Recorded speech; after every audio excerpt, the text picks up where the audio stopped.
3 years ago, we bought a house that had really good bones but just needed some updating and remodeling.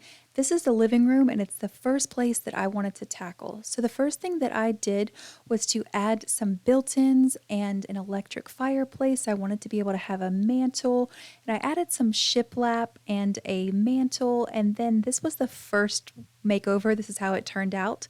Then I wanted to change things up. I built a different mantle surround and then added some arches to these built-ins for a little character and some lights. And then also I was tired of all the white, so I painted it this color, and this is how it looked after that. But I still have some things that I want to do, so follow along as we see how this third round of makeovers turns out in this living room.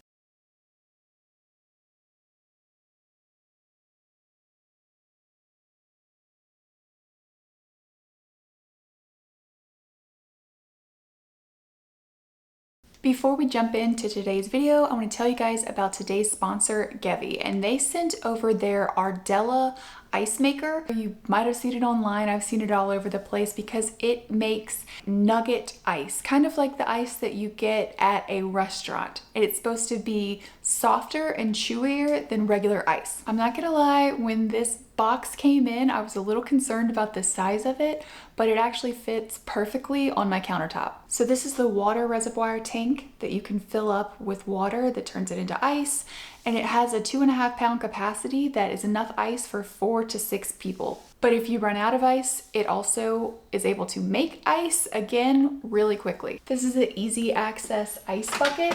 You're able to pull it out, so if you want to take it and share for drinks. I also like that it is clear, so you can see how much ice that you have left in here. And on the back here, you have these tubes. This is how you're going to clean, drain, and clean the machine. It also has a fan, so it won't overheat, but the fan is very quiet. It's not too loud at all. It also comes with a little scoop for the ice and a little sticker, so you can attach that to the side of the machine and have your little scoop easily ready to go. So it's really easy to use. You just plug the machine in and then press the start button. It also has a self-cleaning feature. After you plug it in, you'll have your first batch of ice in about 20 minutes or less. It also has sensors built in, because I was a little concerned about this, having to turn it off, but no, the sensors detect when it's full of ice, the little compartment here, and then it will stop making ice. So if you guys want to check out this Ardella Nugget Ice Maker, you can go to the website gevi.com, and they're currently on sale for $50 off. So make sure you guys go check them out.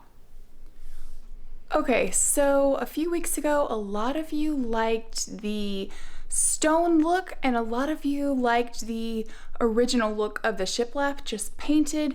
And so I'm going to go with option 1, but I'm going to put a twist on it because I think I can give it even more character. Let me show you. I'm thinking it'll look a lot better to paint the shiplap the color of the built-ins.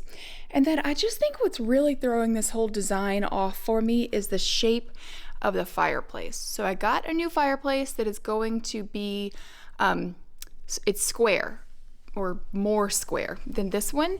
So we're going to remove this one, and it's going to take some reframing inside of here, and also probably a little bit of reworking of this shiplap, but that's the plan right now.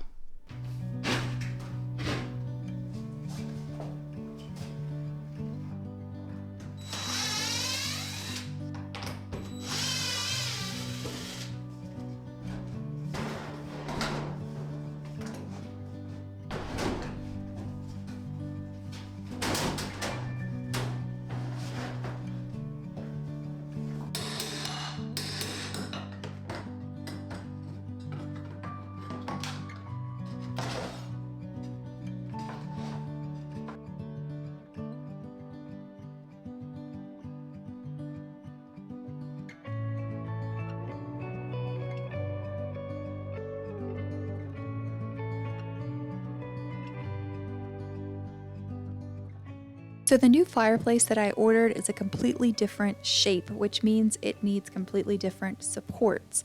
I did not want to have to take all of the shiplap off the front of this whole section here, so I just am modifying what was there previously. It's very similar to what was there, it just needed to be moved over a little bit for the different shape, and none of this is messing with the structural integrity because we're hanging our TV on this and I wouldn't want it to completely fall off, so we don't have to worry about that. So I'm just cutting and screwing things back together to get the outline for the new fireplace, and then I will patch with the shiplap.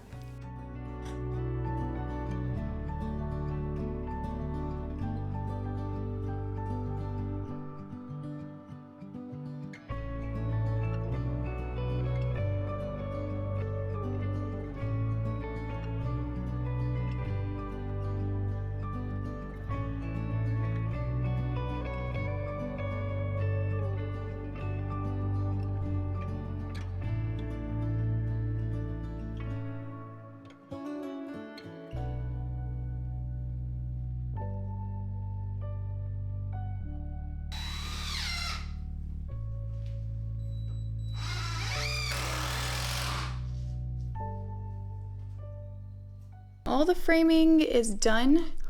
This inside little rectangle here, that is for the new fireplace. So I want to dry fit that first, test it, and then we need to fill in the rest of the spaces around the side with the shiplap.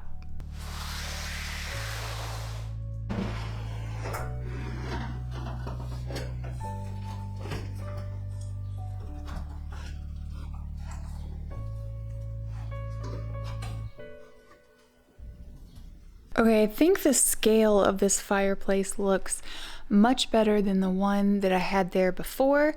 And so I need to fill in these spots with shiplap. Now it's not gonna look perfect because it doesn't have to, because I'm going to have something go over the top of the shiplap. I just need it to be, you know, not studs.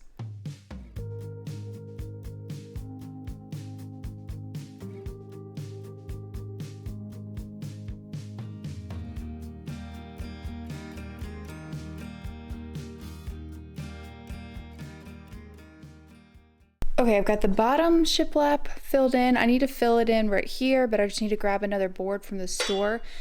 But first, I'm gonna be building a new surround eventually. So I want to demo this surround that I did before. I would love it if I could get it off in one piece. I might not be able to, we'll see, but I'm going to try.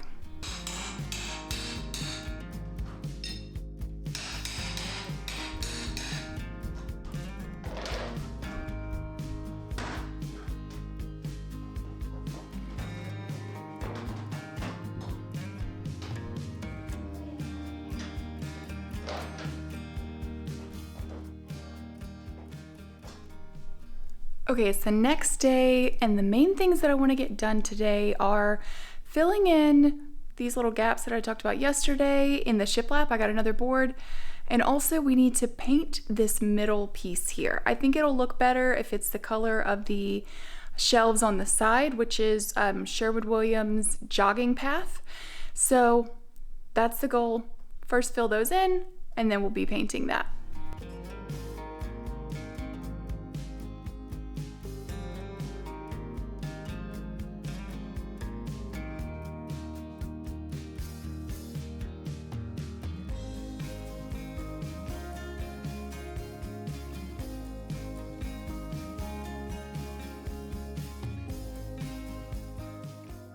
Now that we've got everything demoed and filled back in, it feels like a good time to tell you guys the plan. So I saw this picture, I fell in love with it. So I wanted to recreate it in my space. I wanted to add a chunky stained mantle to give it a little bit of warmth, and I also loved the idea of brick. Something about brick and fireplaces just go together. I think it makes it look really cozy. And then we're also going to paint this center section here to match the built-ins. So I think it'll just make the room a lot more cohesive and just give it something that it was missing.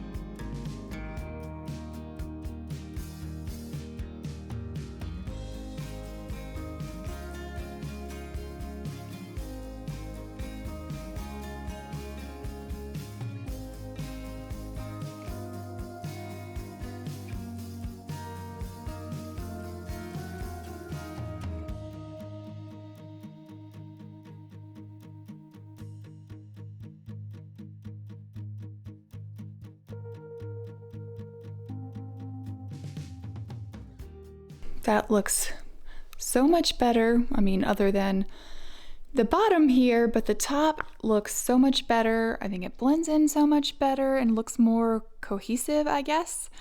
So if you're wondering why I did not paint here, that's because we are going to have a mantle and a surround there. So I want to get to work on building this mantle. Here is a rough kind of outline, I guess, of the mantle. I've just been cutting some boards, and I'm going to attach these together with some pocket holes, but I'll show you how I do that along the way. I wanted kind of like a chunkier look for the mantle, so I'm using 1x8s for these, and I'm going to start by screwing the top to the sides.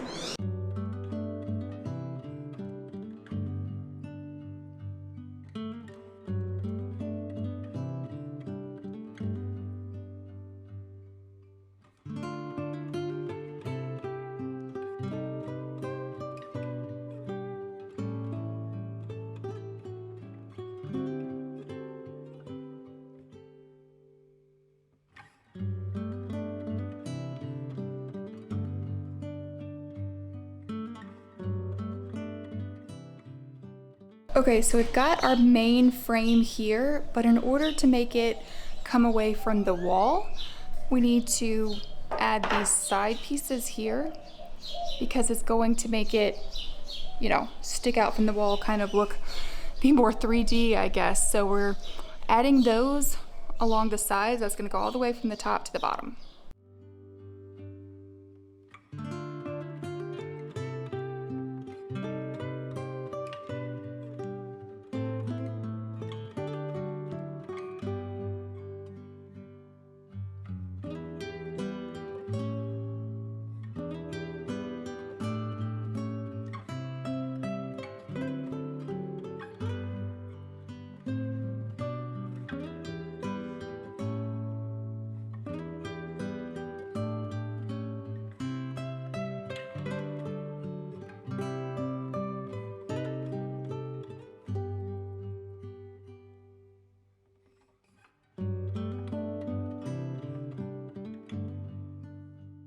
Okay, so there's our basic outline. We've got the side pieces. Now I could add another 1x4 right here and just make it look like, you know, one solid piece, but I want to offset it a little bit to add a little detail. So I have these are just 1x4s that I screwed together, and I'm gonna slide that underneath here, and it's gonna give a little detail on the inside here.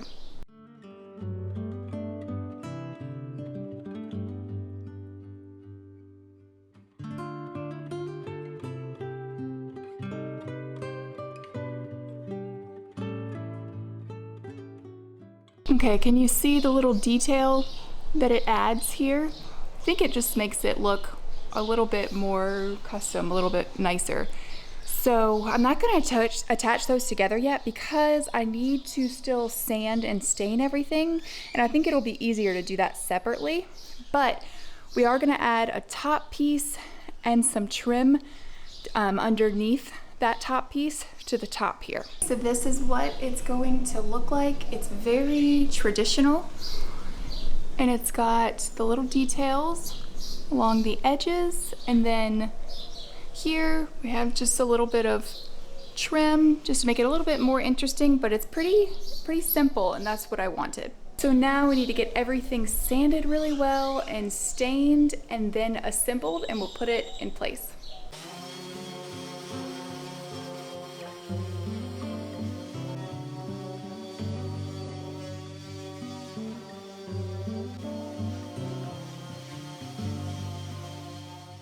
Whenever I'm sanding a piece, I like to work my way up. So the higher the number, the smoother the piece will be. So I like to start at a 120 and then work my way up to a 220, and it's gonna feel really smooth. And then I'm going in with a pre-stain conditioner. This is really important when you're using wood that's not great with stain like a pine, because it's going to absorb this conditioner and hopefully make the stain apply a lot more evenly. It's really important for things like pine for sure. So that's what I'm going in first. And then I am using a gel stain by Minwax in the color English Chestnut.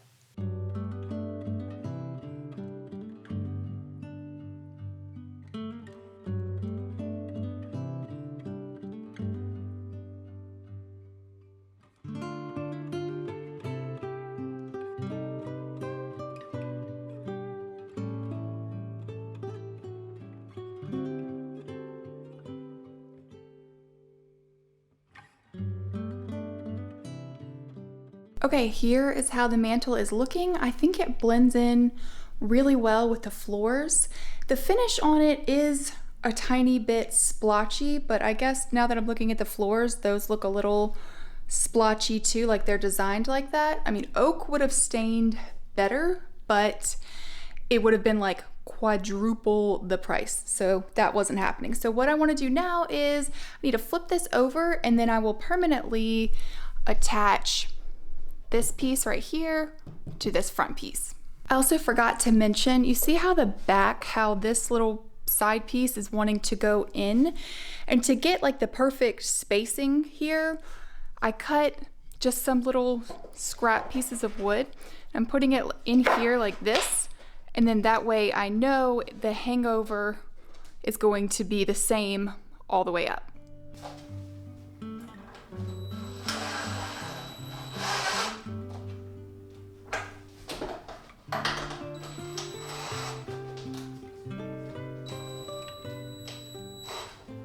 Okay, this is how the mantle is looking.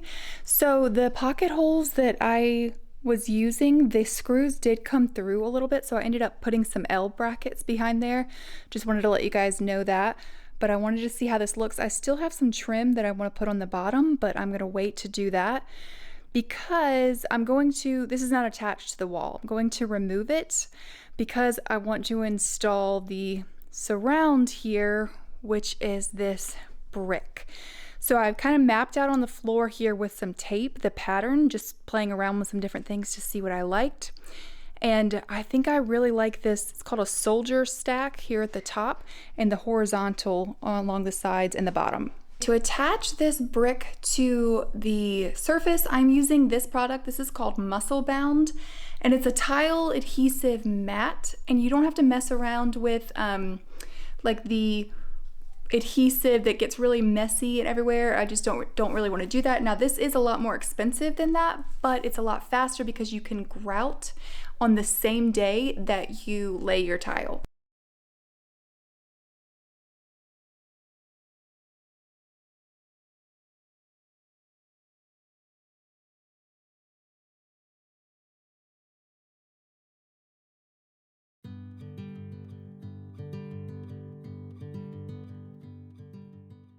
This muscle bound product was extremely easy to use, but I'm not sure that I would use it again for brick. It was fine as long as I did not try to reposition the bricks at all. I'm sure it's because the bricks had a bit of dust on them. I think this would work really, really great for ceramic tile, but I'm not sure that I would use it again for brick. I've seen people do it, so I figured I would give it a try, but a couple of the bricks did fall and I had to reapply some new muscle bound, but that's okay. I think it's good for now, just not sure if I could recommend it in the future.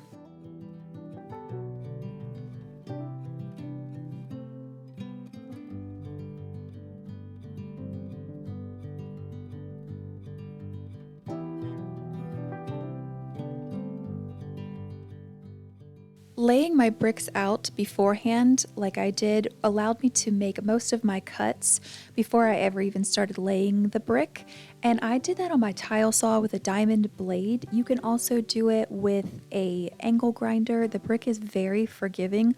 Also, I am using a spare brick as a spacer because I wanted thicker grout lines for this brick. I think it makes it look pretty authentic. I went outside and looked at the brick of my house to look at the spacing, and they're pretty similar.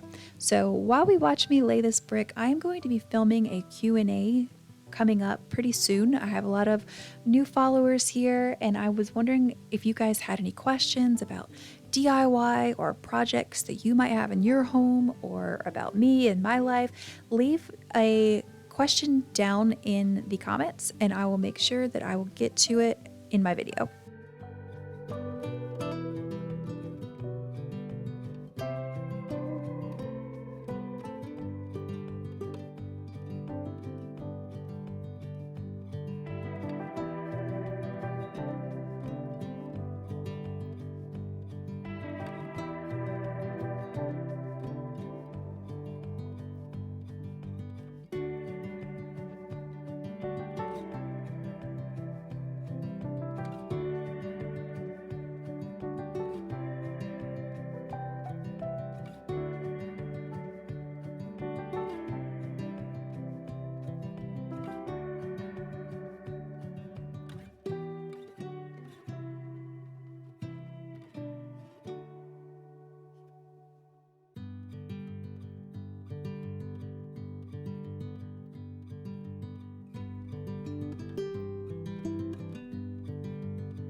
With the brick laid, it was time to add the grout, which is one of the benefits of this muscle bound. You don't have to wait to grout. I am using this light gray color that I had left over from my bathroom renovation. I will link it and everything else down below. And I'm using this grout bag, which makes it a whole lot easier to get the grout into these wide cracks here.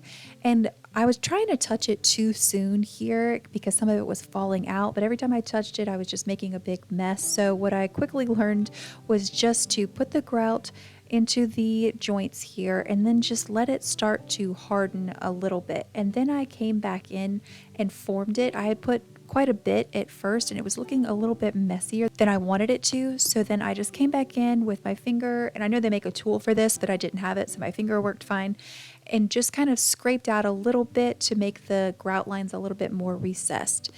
And then I'm just adding the topper here to this mantle. I'm going to shoot that in with my nail gun. I also wanted to add a small piece of trim underneath of that just to add a little bit of something. And I'm going to shoot a couple of nails through the side of the mantle into the shiplap so it will hold it all in place. And that was all finished, and this is how the entire makeover turned out.